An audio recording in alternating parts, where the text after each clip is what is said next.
was times that we had to respond to the local community, and the local community was the correctional officers. And so it was common for us to have to respond to our jailers. Our skills are so valued where we are right then, and as they should be. And then we're just worthless and not recognized as folks that are worthy of maintaining these jobs later down the line when we come home. This is Amika Mota. She's one of thousands of formerly incarcerated people who worked as firefighters while in prison in California. Roughly a third of the state's firefighting force is made up of incarcerated people. Other Western states, like Washington, Oregon, Arizona, and Nevada, also rely on imprisoned people to fight their fires. Working as a firefighter in prison was a very coveted position. It was hard to kind of get accepted. For most people that went to fire camps, you could get good time credit that exceeded any other position in the prison. And so you had the potential of reducing your sentence by up to, a half or to 70%. So for many folks, it was the quickest way to get home. Definitely with the women that I worked with, it was like, this is how I get home quickest to my family and my children. Though working as a firefighter while serving time was a sought-after job, it came with measly pay. Mota said she was paid just 32 cents an hour. That was the equivalent of about $56 a month. However, the majority of people who fight fires while incarcerated aren't able to work as firefighters upon release. Most formerly incarcerated or folks that were convicted of a felony were barred from getting an EMT license, which is required to be able to work at a municipal fire department. There is one pathway for formerly incarcerated Californians to obtain an EMT license, though: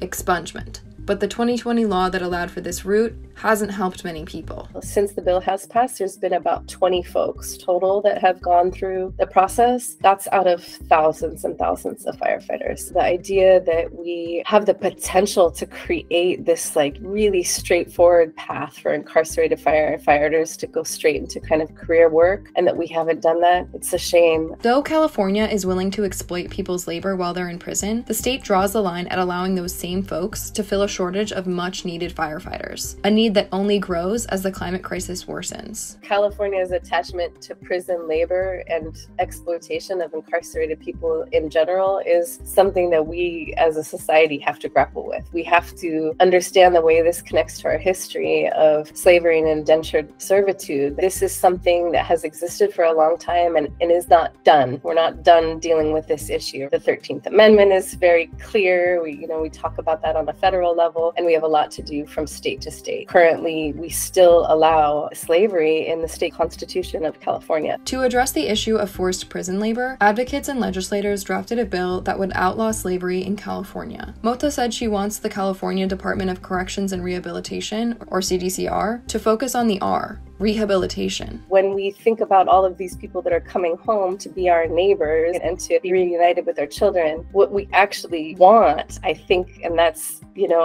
as a whole, is we want healed people. Mota now channels her desire to help folks heal into her role as executive director of Sister Warriors, an organization that supports currently and formerly incarcerated girls, women, and trans people. Sister Warriors believes change should be driven by the people most impacted by institutional harm. You have this whole population of folks that are just kind of overlooked in what we're trying to do as a state when we come up with solutions. So it would be really good to kind of sit at the table with folks that have experienced this and decision makers and figure out how we can create something new in the future.